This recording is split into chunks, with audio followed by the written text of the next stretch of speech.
On this episode of the Rocklopedia Fake Bandica, we look into the musicians of the greater Pawnee, Indiana metropolitan area and celebrate a show that made us fall in love all over again with government. Well, until 2016. This is the Rocklopedia Fake Bandica.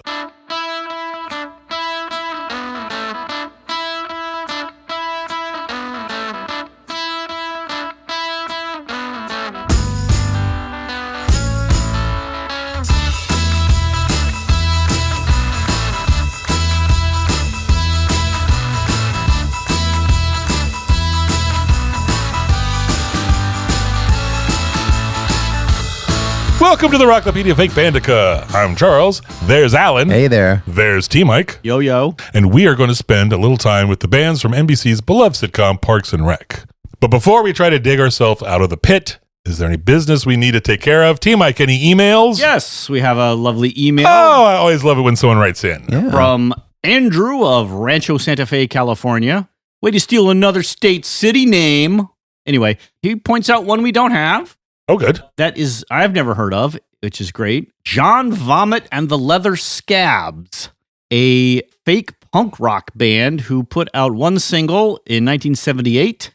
A cult classic, he says, that sells for over $1,000 a copy on eBay. Wow. It's a parody of the Sex Pistols, who, were just, in Right. 78, were, collapsing in their U.S. tour. So, Right. And apparently, he says one of the band members was at the famous last Sex Pistols show at Winterland. I believe that was San Francisco. Mm-hmm. So anyway, well, that's interesting. We're going to look that one up and learn more about that. Thanks for the suggestion, Andrew of Rancho Santa Fe. Yeah. We looked at it real quickly, and one of the things that's fascinating to me is that David Henry Hwang, who wrote M. Butterfly, and won the Tony Award for that. Yeah, he was in the band. Wow. Yeah. So that's crazy. That's kind of cool. Yeah. That's a great That's a fun little connection. So yeah. Hey, all right. Well, we definitely got to push into this one here. Yeah. Well, speaking of Tonys, and I just want to bring up one of the banes of our existence with people not naming their fake bands. Yes, exactly. Yes. Are you familiar? This was from, I think, last year. They won a Tony for Best Play, and I think we were nominated for like 13 Tonys. It was called Stereophonic. Yeah. And it's out. It's coming to D-Pack coming soon. Oh, okay. But they don't name the fake band. It's all about a band. They don't name the fake band. I hate that. Why would we even talk That's about bizarre. this? All right. Well, is there a named character? Is there like a lead? Oh, I the think leader they're of the all. band has a name. I think everybody in the band has a name. And All right, well, but They don't have the name of the band. there's That no just name of seems the like band. Lazy. Mm-hmm. You can give us a name. That's why they didn't win all those 13 awards. Exactly. I They're think not going to that's win any probably- awards from us. Or I guess the Academy doesn't give. I don't know who Tony does. Like who gives the Tonys? I think a guy named Tony. No, Tony. Tony He the just likes Tiger, it. maybe. Tiny. All right. Well, there's another bit of sad news to report for us because we're going to mourn the death of Robert Duvall, who passed away February 16th at the age of 95. Wow. Duvall was known for playing cops and cowboys, judges and managers, cranky old men and long forgotten fathers, and even the consigliere of The Godfather. Yeah, Mm-hmm. that's I think where a lot of people probably first really caught into him. I think being that's a probably great when he writer, really, great actor. but I mean, he did so many he did things. so much. So Yeah, many roles. You look at what he did, like in the TV roles. yeah. He would be with the same show like every year as a different character because he would blend in so well. Oh yeah. I mean, he wouldn't act, he'd transform. He would become that role, that quiet everyman who would just make the audience forget the actor and see only the character.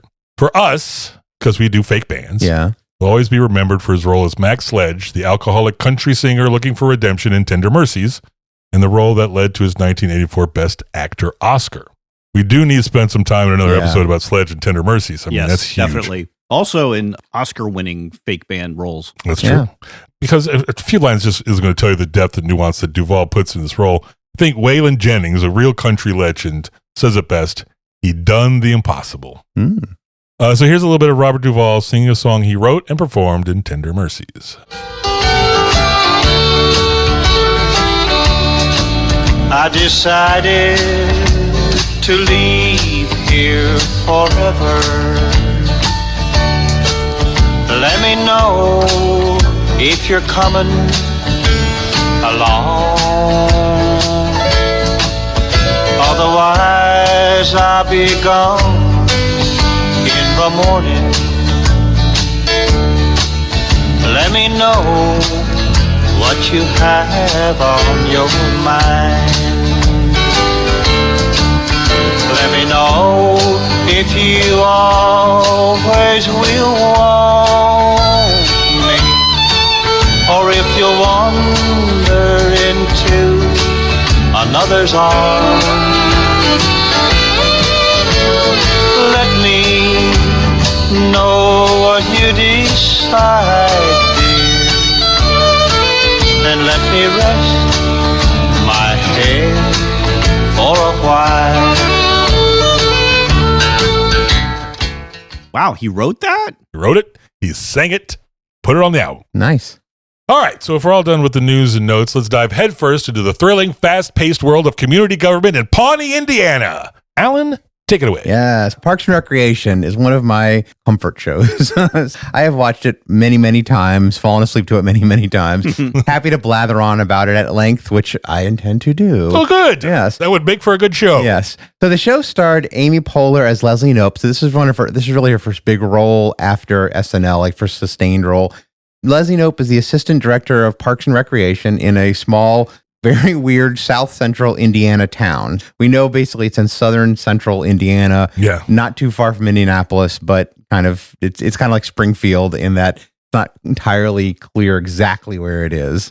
And so it was created by Mike Schur and Greg Daniels. Mike Schur was a writer for The Office. Greg Daniels, of course, adapted the UK Office and brought it to the US.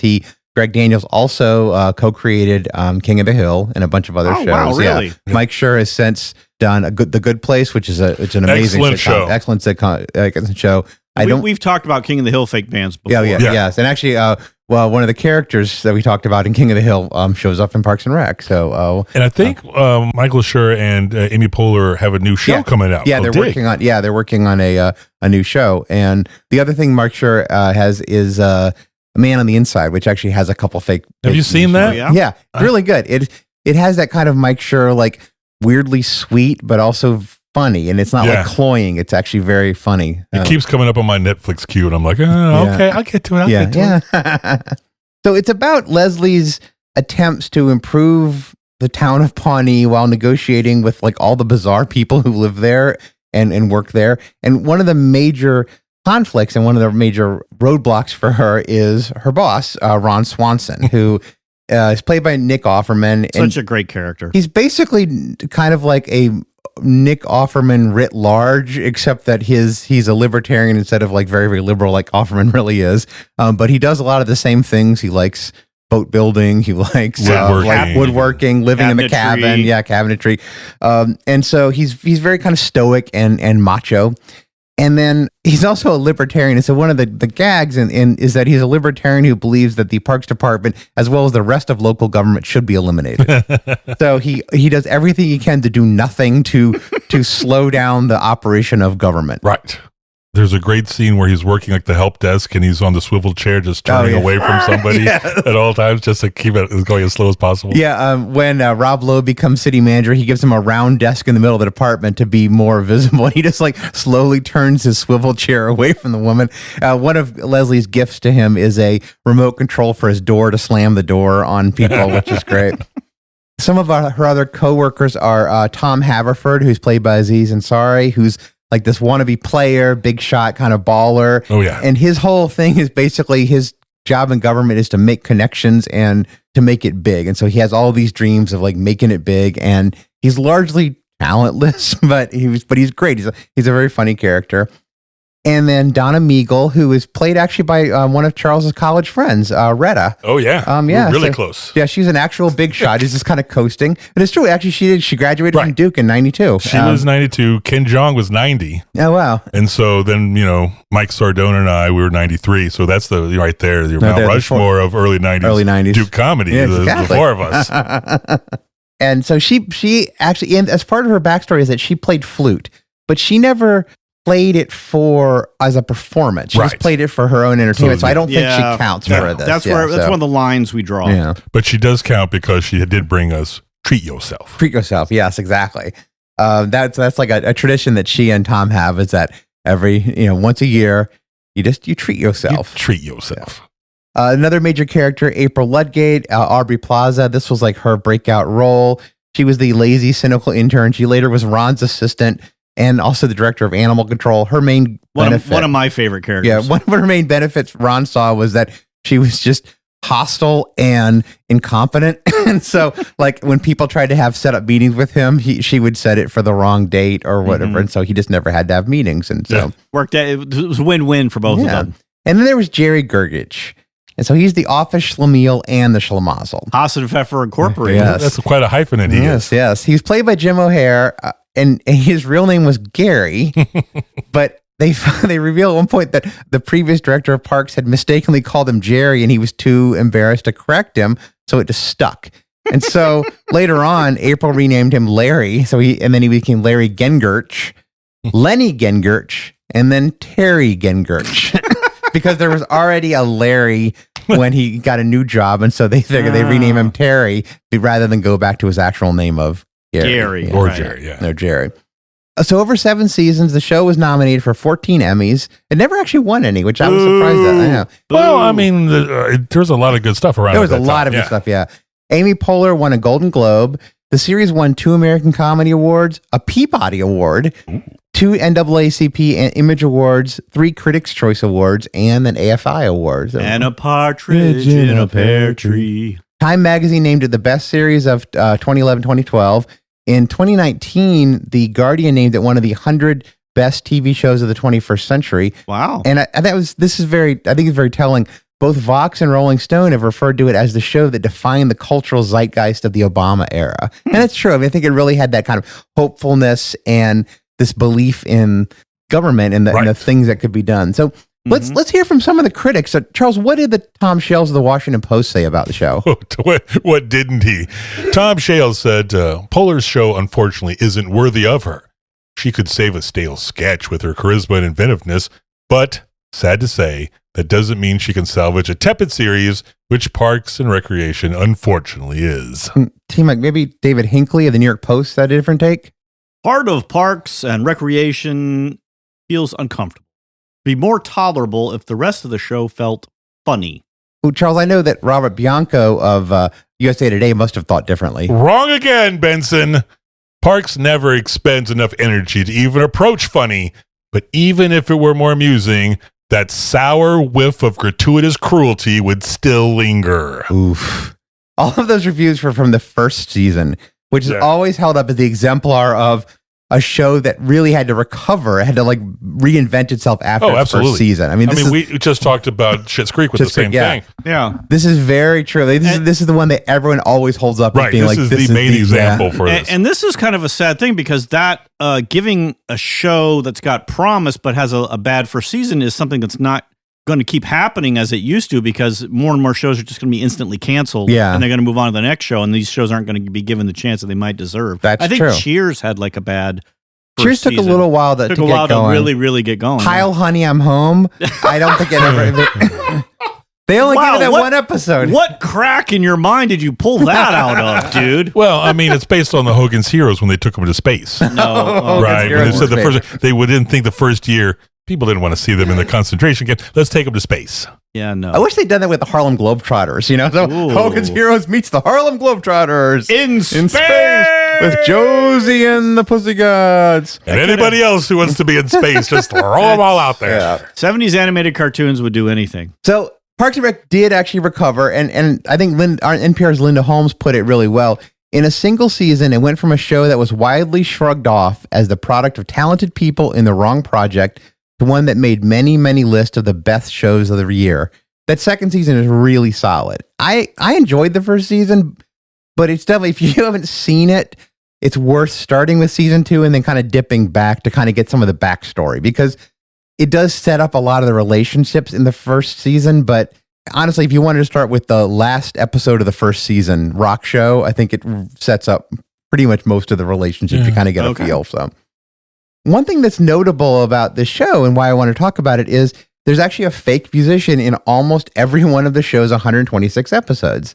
That's because one of the main characters is fake band. Andy Dwyer, who is a fake musician played by Chris Pratt. So we mentioned Dwyer's band in our 50 States show when Charles used Mouse Rat as our Indiana entry. That's right. Are we going to do a flashback? We could. Indiana. Okay, so while Pawnee locals are bigger fans of Land Ho, we are partial to the combo that gave the world the greatest tribute to the smallest horse. Yes, that's 5,000 Candles in the Wind. That's the song that they wanted it to be 5,000 times greater than Candle in the Wind. Candle in the Wind. Oh, yeah. Okay, so that's Mouse Rat, fronted by guitarist singer Andy Dwyer, Chris Pratt, back when he was chubby and not so irritating to people, on Parks and Rec from 2009 to 2015. A running gag is that the band keeps renaming itself.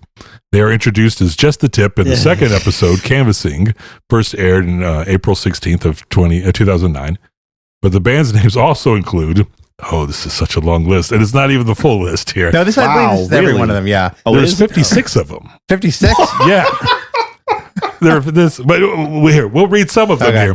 Scarecrow Boat, Malice in Chains, Punch Face Champion, Flames for Flames, the Andes, Andy and the D-Bags, Crackfinger, Department of Homeland Obscurity, Puppy Pendulum, Possum Pendulum, Penis Pendulum, Rad Wagon, Jet Black Pope, Muscle Confusion, Just the Tip, 5 Skin, 4 Skin, 3 Skin, Angel Snack, Nothing Rhymes with Orange, Everything Rhymes with Orange, Nothing Rhymes with Blorange, Ninja Dick, Andy Dwyer Experience, Death of a Scam Artist, God Hates Figs, Razor Dick, Teddy Bear Suicide, Two Doors Down, Tackle Shaft, Handrail Suicide, and Scrotation Marks. And I think I sense a theme. Yeah. They also go by Rat Mouse when the rest of the band, Burley, Chang, and Rivers, play without Andy. Yes. In fact, so the overarching story of the show actually has its roots in Dwyer. Basically, the fact that Dwyer is a drunken idiot, and he was walking home drunk at one night and fell into a pit. Yeah. And so this pit was dug for the basement of an apartment complex that was never finished in the 2008-2009 economic slowdown. So it's been sitting there abandoned. Andy slipped and fell, broke both legs, and that brought Leslie in contact with Ann Perkins, who was Andy's girlfriend. Right. And she was played by Rashida Jones. And her friendship with Leslie is like really one of the central themes of a lot of the show. And one of the running gags is the compliments that Leslie pays to Ann, the way she refers to her, such as, "Ann, you cunning, pliable, chestnut-haired sunfish." And you poetic, noble land mermaid. And you beautiful, rule-breaking moth. And you beautiful, talented, brilliant, powerful muskox. I like muskox. So originally, Andy was only supposed to be on the show for a couple episodes. The original plan was to have him kind of fade out, but Pratt worked so well with the rest of the cast, and they liked the way his energy with Rashida Jones and with Leslie, with Amy Poehler, that they decided that Schur and Daniel said, we should probably keep him on. And he got Urkeled. Yeah, so he was actually a guest star. He was actually just listed as credit as guest in the first season, and then he became main cast in the second. Can't imagine the show without him. Yeah. Wow. Yeah. It would have been so bad. Yeah. He definitely adds a lot to it. As a result, Mouse Rat, his band, was a background presence for most of the show. So Andy was like a huge fan of Dave Matthews and Stone Temple Pilots and and Pearl Jam and like that era of music. And they definitely had that sound going on. And I should mention that the rest of the band all have names. It's Wyatt Burley Burlinson was their lead guitarist and also background vocals. And he actually was played by Andrew Burlinson, who's one of Schur's friends. Oh. There's Michael Chang on bass, who was played by Alan Yang, who's one of the show's writers. He actually later on co-created Master of None with Aziz Ansari. And they became the first Asian American, I think for Emmy Award for writing, I believe that they were the first Asian American winners. Yeah, way to go. And then Rivers was the drummer, and Rivers was actually Mark Rivers. He was the composer for most of the episodes, so he actually wrote most of the music, but he played their drummer. So I don't know whether he actually plays drums as his main instrument. I think he plays guitar as his main instrument, but they put him on drums. So. To give it that kind of like local bar band sound, amateur kind of thing. Yeah. So let's hear a little bit of Mouse Rat. Pit.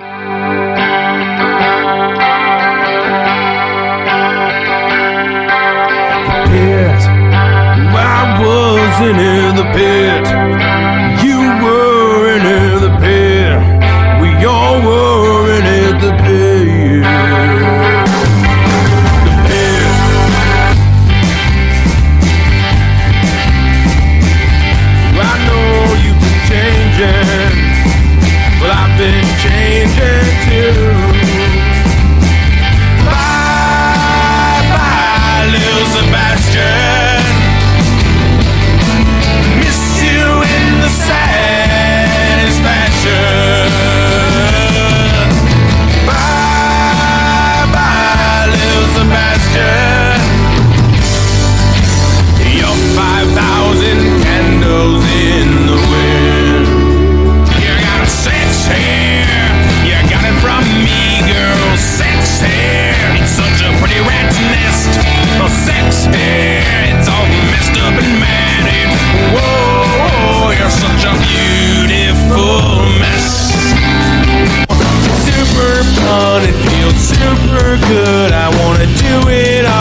That's a little medley I just put together of The Pit, Menace Ball, 5,000 Candles in the Wind, Sex Hair, and Sex is Cool. Well, nicely done. 5,000 Candles in the Wind, I want to note. Probably their best known song. It came up multiple times in the show. It's a memorial for Lil Sebastian. So I don't have to tell you all who Lil Sebastian is. Of course not. So but tell the crowd. Yes. He was a miniature horse. You don't have to tell the crowd. Everybody knows Lil Sebastian. Yeah. He was a miniature horse. Everyone from Pawnee just absolutely adored and loved. Exactly. And there's a running gag where Adam Scott, who is not originally from Indiana, is kind of like, what's the deal with this little horse? I mean, even Ron Swanson is giddy when he knows that Lil Sebastian's going to be there.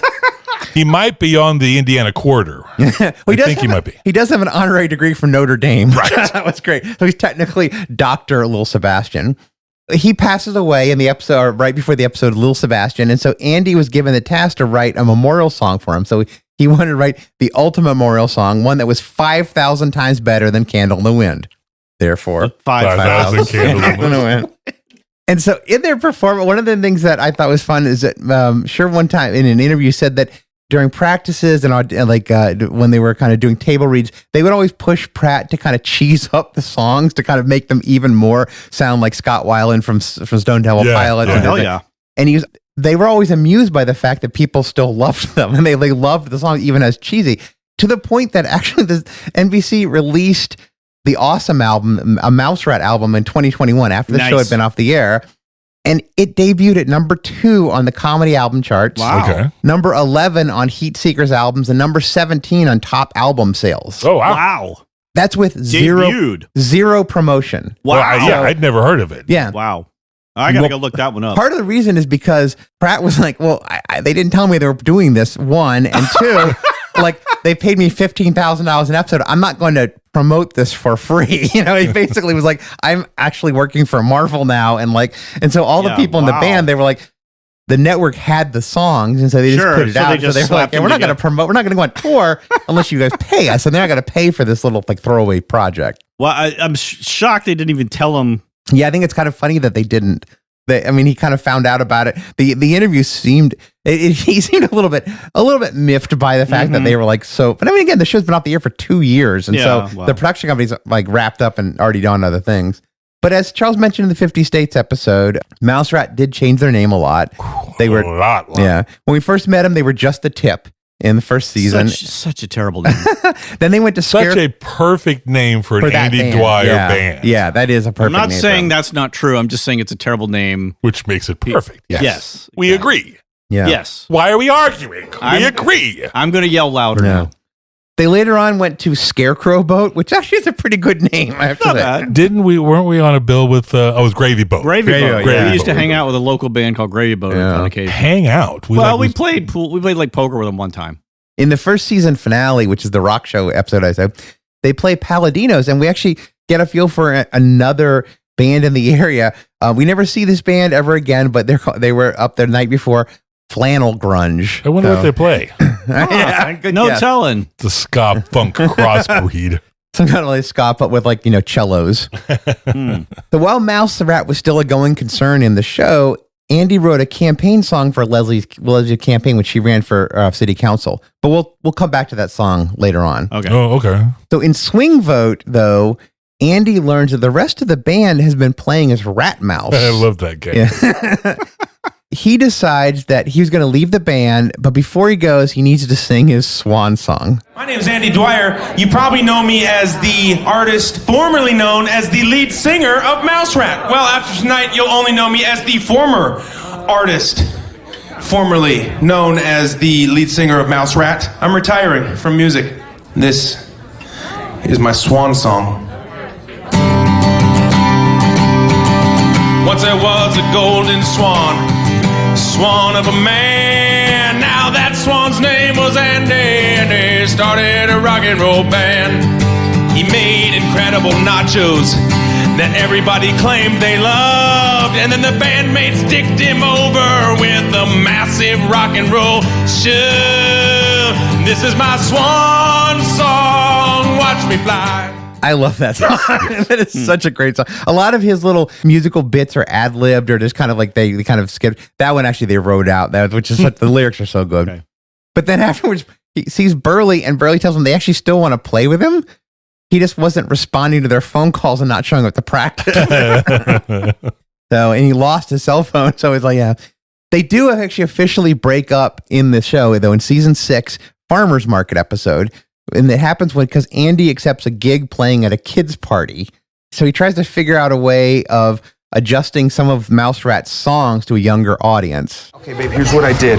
Tell me if this is appropriate for a kid's song. I changed the lyrics in sex hair to, you got sex bears, you got them from me, kids. Sex bears, big old sex bears. Andy, the word hair was not the problem with sex hair. The word sex. Oh, crap. So close.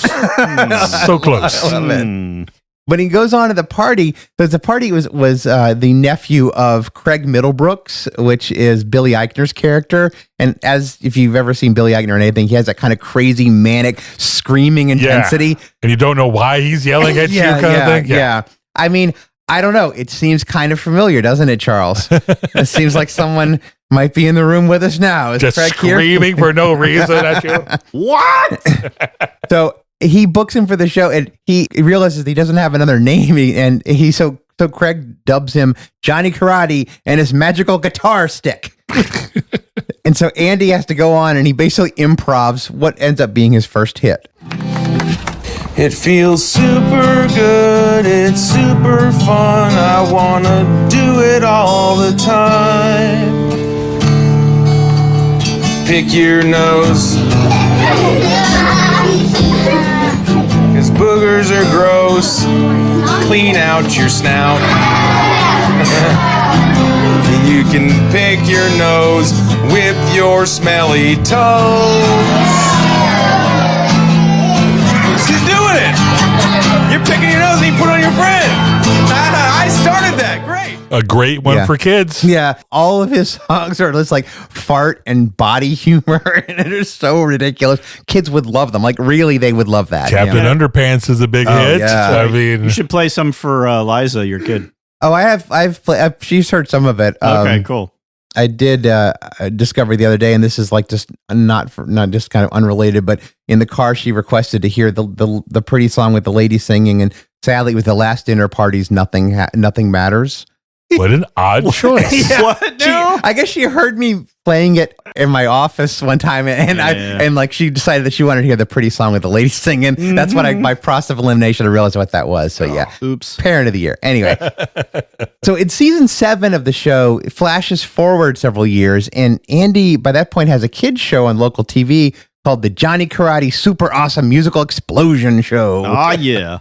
And one of the kind of fun thing is one of the episodes is basically an in-universe episode of the Johnny Karate Show. Oh, yeah. And so they move the plot forward of Parks and Recreation through little bits in that show. It's actually really fun. I kind of love it when they do something like that. So here's a little bit of the show. All that and more on the Johnny Karate Super Awesome Musical Explosion Show! It's time to punch boredom in his stupid face. And drop kick sadness into outer space. It's the Johnny Karate Super Awesome Musical Explosion Show! I will say that Andy's pivot to children's entertainment does actually cause a little bit of friction with someone who, until then, had been Pawnee's premier fake musician, Freddie Spaghetti. I thought Freddie Spaghetti OD'd. No, that's Mr. Funny Noodle, and he didn't OD. His drummer shot him. So obviously, we never see Mr. Funny Noodle, R.I.P., but he's no Squiggle Man Squiggle Man from Portlandia. Oh, yeah. After they first mentioned Freddie Spaghetti in Park Safety, we actually end up seeing Freddie Spaghetti singing If You're Happy and You Know It later on the season in the second season finale, which is also called Freddie Spaghetti. And apparently, most of his songs are pasta themed because a kid in the episode says her favorite song is Penny and the Jets. Oh, wait, we don't have that one. We got to get that one in there. Penny and the Jets. That counts. It's metafictional even. Well, I don't know. Yeah, I guess so. Yeah. And then one of his CDs. Rigatoni Dublanc. No. That'll be great. One of his CDs is titled Musical Meatballs. I think Rigatoni DeBlanc might be a little bit too obscure. But so, side note, I should mention that Freddie was played by Brian McCann, who was a regular performer on Late Night with Conan O'Brien and in all of its iterations. And He was the guy who played the S&M Abe Lincoln. And the loser guy who was always attacked by a bear at the end of the sketch. That is a brand new sentence. The S&M Abe Lincoln? S&M Abe Lincoln and a bear. If you've been down the rabbit hole of Conan O'Brien sketches, it's actually not a new sentence. I was going to say, it's probably straight as Wikipedia page. I will say that he actually played a couple fake musicians on Late Night, including Adrian Foster, who was like a folk singer who used an auto harp, and Preparation H. Raymond, who sang songs about Preparation H and then usually ate some Preparation H out of the tube. That's a Conan O'Brien skit right there. Just tell me the name and say, where's that? It's the Conan O'Brien. Yeah. Anyway, back to Parks and Rec.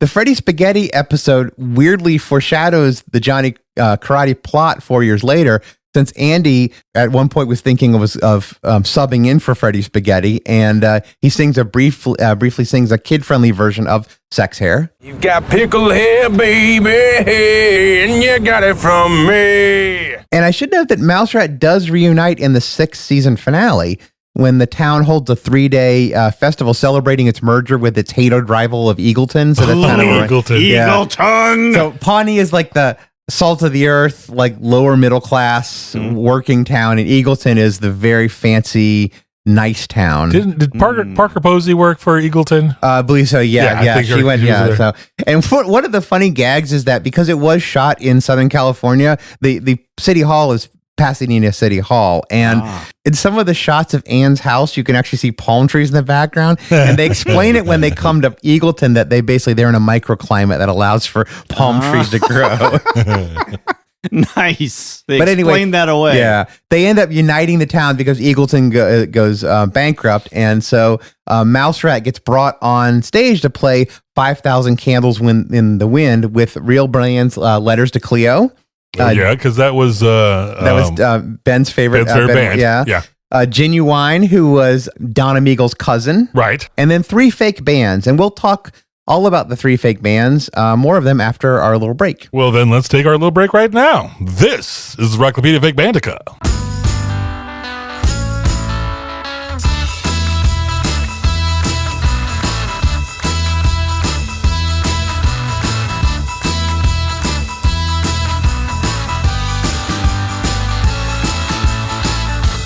Okay, well, when we left, Mouse Rat was reuniting with a couple of real bands and 3 fake bands. Let's talk about those fake bands. All right. The first fake musician, we'll talk about him in a bit. What? Hey. The second fake band that plays with Andy is Land Ho. So they were a legendary Pawnee band, they imply kind of grunge or post-grunge. They broke up acrimoniously before Andy took his tumble into the pit. Andy and Leslie hunt down the lead singer, Scott Tanner, which is played by real musician Jeff Tweedy from Wilco. Oh, that's fun. It's great. It's a great little cameo. And he's actually really funny in the episode. And he asked them to reunite. He originally says, like, no, we can't do it. Right. But then his kid recognizes Andy as Johnny Karate. And he guilts his dad into both agreeing to play and also to playing a quick duet with Andy. And a kid shall lead them. I'll do it as long as your dad sings along. Let's do it. It's easy. You'll pick it up. Karate chop master, I'm a karate chop master, and I will karate chop you. Chop, chop, chop, chop, kick, kick, kick, kick, chop. Scott, you sing. Chop, chop, kick, kick, kick, kick, kick, kick, kick, No. Just listen to me. Chop and a kick, kick, kick, kick, chop and a strike the throat and chop a kick, chop. Now your turn. Chop, chop, kick, kick, chop. Harmonies, oh my God. Chop, chop, kick, kick, chop, kick, kick, kick, and a chop and a chop and a chicken and yo. No. It's not, you didn't, I mean, just listen. So we only ever hear Land Ho for a couple seconds, but weirdly, 2 of their songs, Pickled Ginger and Cold Water, are actually on the Awesome album. So I guess awesome. They must have recorded them, I guess. But you have real musicians, you're going to say, hey, there's some real songs on this thing. And the reason why Andy had to reunite Land Ho was due to the fact that the original headliner for the Unity concert pulled out because he got a better gig. It was Chip McCapp. Oh, I hated him. He's so obnoxious. That's double P's on both names. That's right. He's a spoiled, douchey, 17-year-old Indiana country singer. He appeared in the Flu Season 2 episode, and here's a sample of what he sounds like. She don't care about no fancy trend. She's just a mom from Old South Bend. Get home safe, boys, and thank you for protecting our freedom. I hated that guy. His fans call themselves chipmunks. I don't think Charles is a chipmunk with two P's. No, I am not a chipmunk. Oh. He was played by a real musician and real comic, Bo Burnham. And I don't know if Burnham wrote that song or if that was another one by Rivers, but it's so perfectly encapsulated that douchey element of like patriotic country. And Chip is so, I mean, it's one of those things. He's wonderfully unlikable. Like you acknowledge that he's doing a really good job, but you also like viscerally hate him. Kind of like when does he get his comeuppance? I know. Somebody come up him. So the third fake band to play with Andy is Bobby Night Ranger. Okay, this is one of my favorite fake band joke names. We see them briefly performing earlier in the episode. When you're motoring,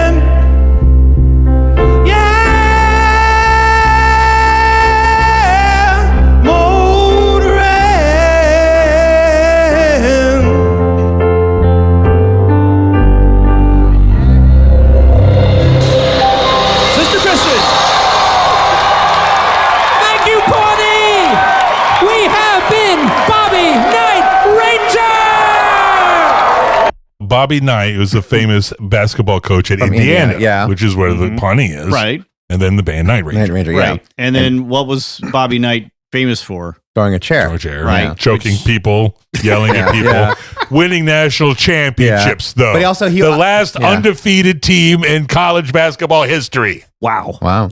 I guess, I don't know if it was when he threw the chair or which kind of his usual outfit, khaki pants and a red sweater. So what they did is they got Yola Tango up there, khaki pants, real band, red sweater up there playing covers. Apparently they just kept playing their shtick that they played. Covers. They played, well, they just not just Night Ranger, they played Sister Christian over and over again. They played one song just over and over again, which is great. Peacock put up some extended versions of which is like little bit. A lot of it's not really vital, but some of them are pretty funny. But in one of the little bits is in this episode, and they mentioned that they play regularly with another tribute band, Steely Dan Quayle. Dan Quayle, of course, from Indiana. Right. So, former vice president. Right.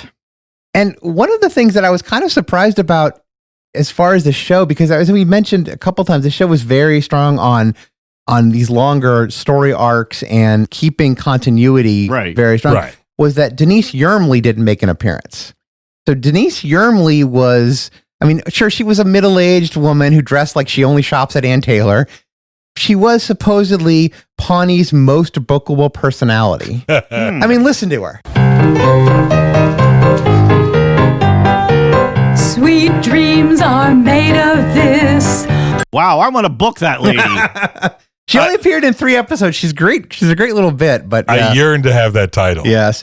Most bookable personality. Yes.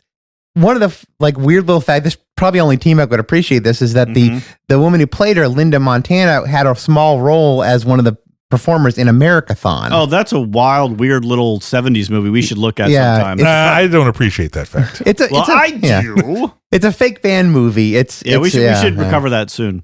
As far as the concert goes, so it's part of her job to promote the Unity concert, because really the merger was Leslie's idea and doing was that she had to reach out to local media.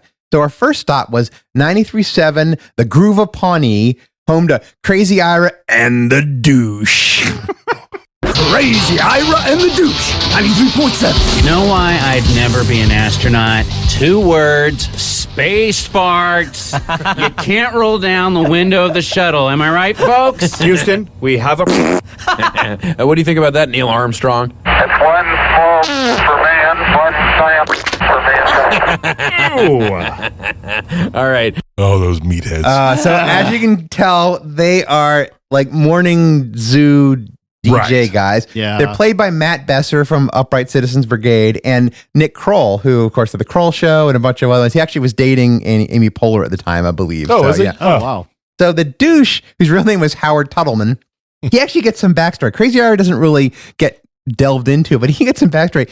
That that the douche has a degree in semiotics from Northwestern, at least a master's degree, because he's working on his thesis. Yeah.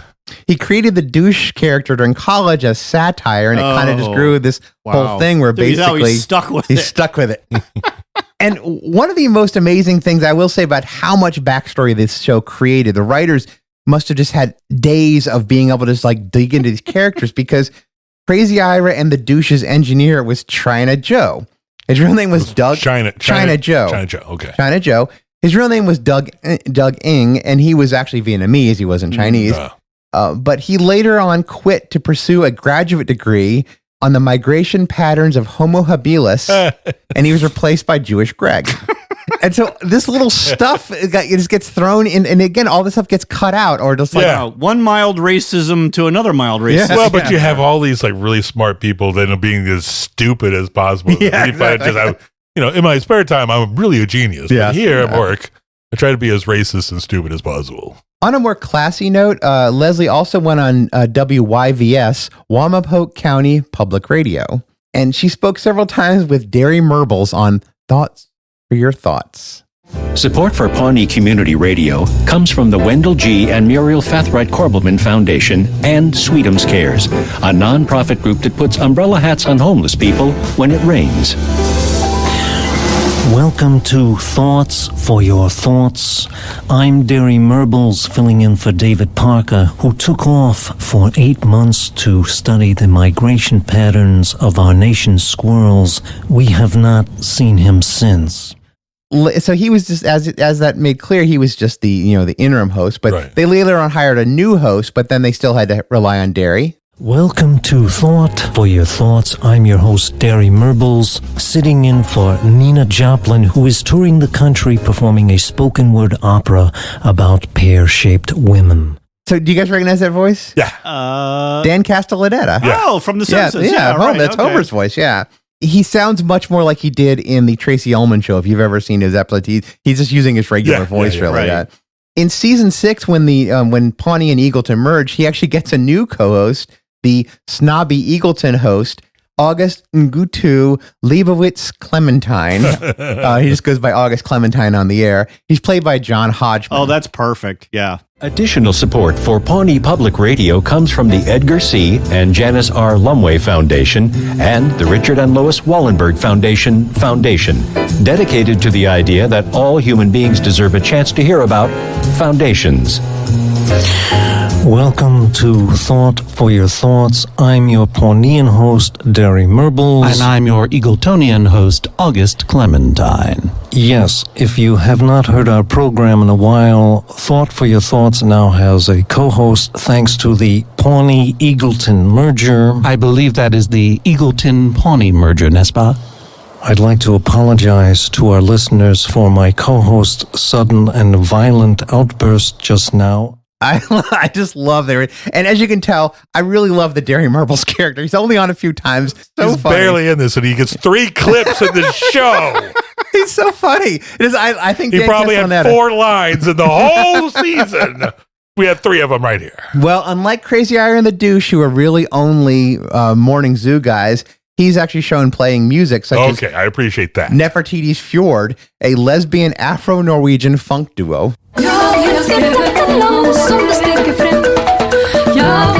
Oh, wow. They are terrible. Oh, yes, they're quite awful. But they are lesbians, so... That's my jam. That's my jam. And I should mention that that makes up for all the other racism. All the other ones, yes. Yeah. The Unity concert actually wasn't the only festival happening at that time in Pawnee. Leslie's city council rival, Jeremy Jam, who's played by John Glazer. Such a jerk. Amazing character. Such a jerk. He's like the local orthodontist who's like also just like every bit love to hate kind of guy. Toxic masculinity, sleazy. And the city councilman, Yeah, the city councilman, yeah. So he counter-programmed an anti-merger festival, and he managed to book the bassist for Cherry Pie, which is a local Warrant cover band. not the whole band, just the bassist. Just the bassist, yeah. So it's kind of like that's bass solo. That's the Kid Rock halftime show to Leslie Knope's Bad Bunny. That's a good analogy. Yes, very good. Yeah. I wanted to end with a couple quick shout outs to a few of the one-shot musical acts that appear in the show. First off is one we talked about before, DJ Roomba. Oh, love him. Yeah. My friend Brooke's son dressed as Halloween, as him for Halloween one year. So awesome. We mentioned him earlier, he's a robotic vacuum cleaner that Tom Haverford had put an iPod speaker dock on top of. Yeah. And so it kind of it just kind of rove around cleaning and playing music. Nice. It actually made more than one appearance, which I really love. Made a couple appearances, was introduced in the Sweetums episode, but it popped up a few other times. That's great. Second is Lou Prozodovich. Again, mentions a couple times. He's the founder of the Reasonableists cult. So they took over. This is a fun episode. Yeah, they took over Pawnee government in the 1970s. They named themselves the Reasonableists, so anyone who critiqued them would seem like they were crazy. Like they were unreasonable. They're unreasonable, yeah. Okay. So they await the coming of Zorp the Surveyor, who is a 28-foot tall, fire-breathing lizard. Very reasonable. Prozodovich was a office supply salesman, and he wrote a self-help book called Organize It. Which makes sense. Yeah, and then he introduced Zorp in Organize It 2, Engage with Zorp. Apparently, Organize It 2 really only gets interesting when Zorp shows up. So Organize It 1 doesn't get interesting at all. No. He wrote the Symphony for the Righteous Destruction of Humanity in E minor. Oh. He also was a composer. And here it is played on flutes and recorders in the End of the World episode.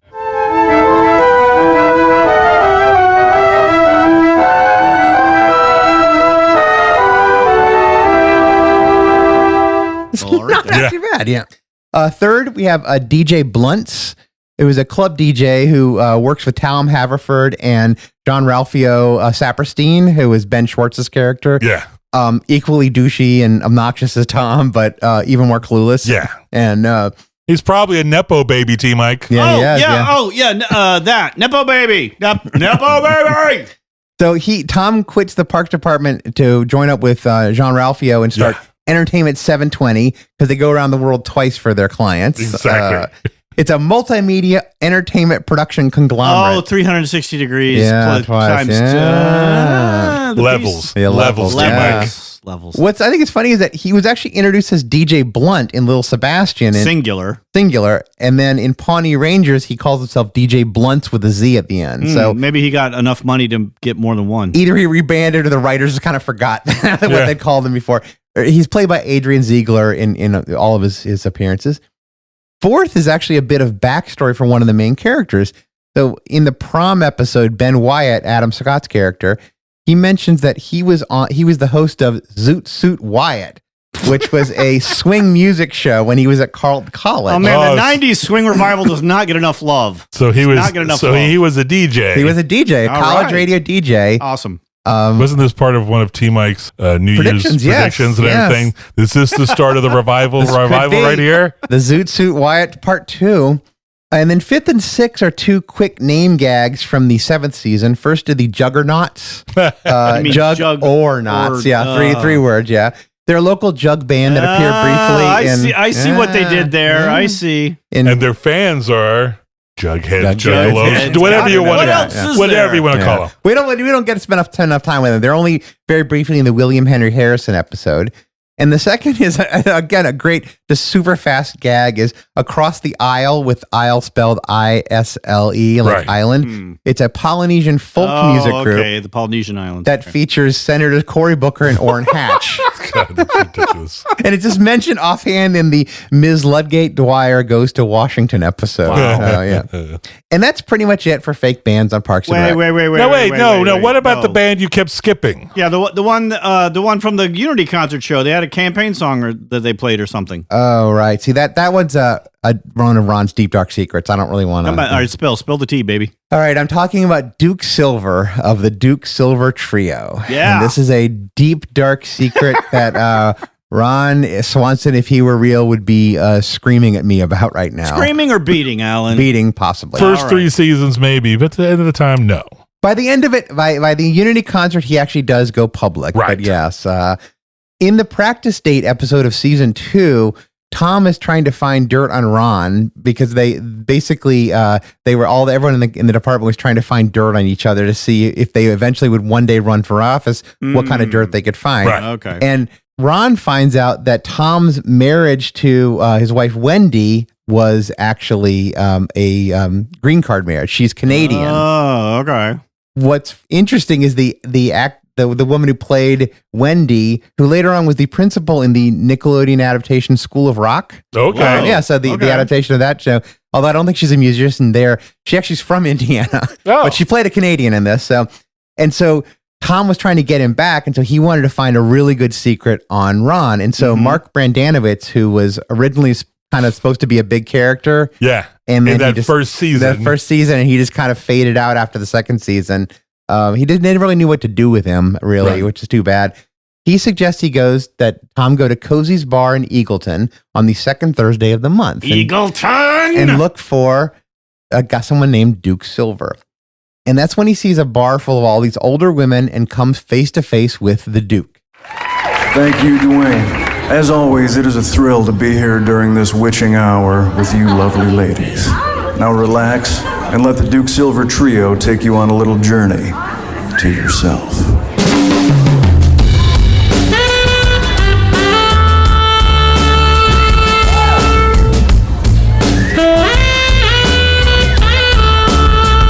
Yeah, you recognize that voice, don't you? Mm-hmm. Duke is the alter ego of the very stoic macho Ron Swanson. He hides it from everyone at work as much as possible, and he even denies it when some older women recognize him in a later episode. They're like, "Hey, aren't you Duke Silver?" He's like, "No, ladies, you're mistaken."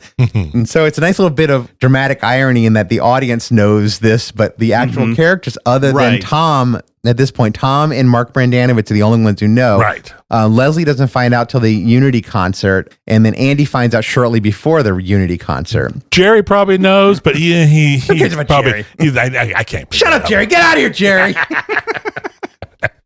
I did think it was kind of funny, though. I was reading some backstory. The writers came up with the plot line, and they didn't actually realize that Nick Offerman really does know how to play sax. Yeah, that's hilarious. That's fantastic. That worked out. Yeah, he started on baritone sax and ended up playing tenor sax like Duke. And actually, he apparently won some awards in high school, and he was fairly well. Like, he wasn't as good at they think they dub in a professional sax player for it, but he is good enough to at least finger the thing so you look right. Yeah, that's great. Yeah. And so during this first appearance, he mentions the trio of 2 albums out, Smooth as Silver and Hi-Ho Duke. And then a third on the way, Memories of Now, which is such smooth jazz. Such a title. perfect, and not even a smooth jazz style, but a local smooth jazz title. Let's give a little love to the name Hi-Ho Duke. When it's Hi-Ho Silver, but they didn't use silver, they used the Hi-Ho Duke, It's like one of those Simpsons anti-jokes where it's like they set you up for the joke that you think, and then they just totally Well, it's very much like the famous one, again, kind of in Simpsons, like Sneed, was it Sneed's Feed and Seed, formerly Chuck's, right? You know, right. So it's kind of a way Homer there. Yeah, you have to kind of think about it a little bit. Anyway, while Andy was working on Leslie's campaign song "Catch Your Dream," we were actually at the studio that Duke recorded at. So that Ron had to hide the posters of Duke. Yeah. The song wasn't really coming together, so Andy was going to re-record the whole thing, and so he just tells him step away. And then Ron snuck a sax solo in to make it really kind of pop. And here it is.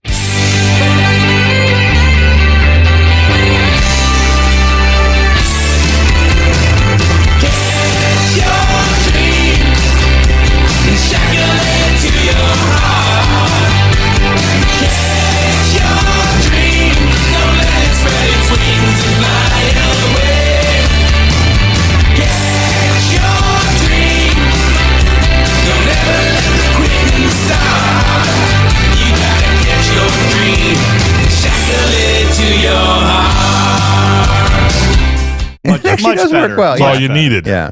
So he kept this, as I mentioned. Andy didn't realize Ron was Duke until right before the Unity concert, and Ron finally outed himself, and that was when Leslie found out, when he joined Mouse Rat et al. For 5,000 Candles in the Wind for a nice little solo, and also on stage. That counts as like a super group, doesn't it? Well, I think it does. Well, then also on stage was the hologram of Lil Sebastian. This is when the whole thing with the Tupac hologram. Yeah.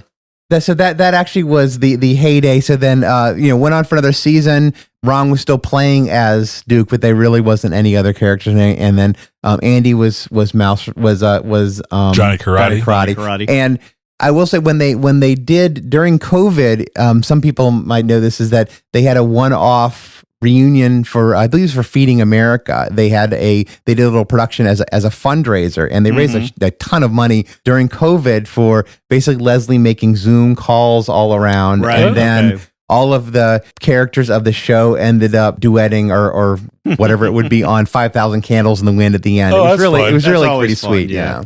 Well, what a fun look at Parks and Rec.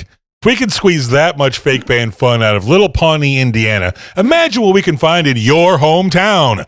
Email us at fakebands@vgg.com and tell us your hometown, and maybe we could do a full show on where you live. Probably not. Yeah, no. Highly doubtful, but who knows? Maybe one of you lives in Springfield or Gotham City or maybe even Mos Eisley. Hey, wait a minute.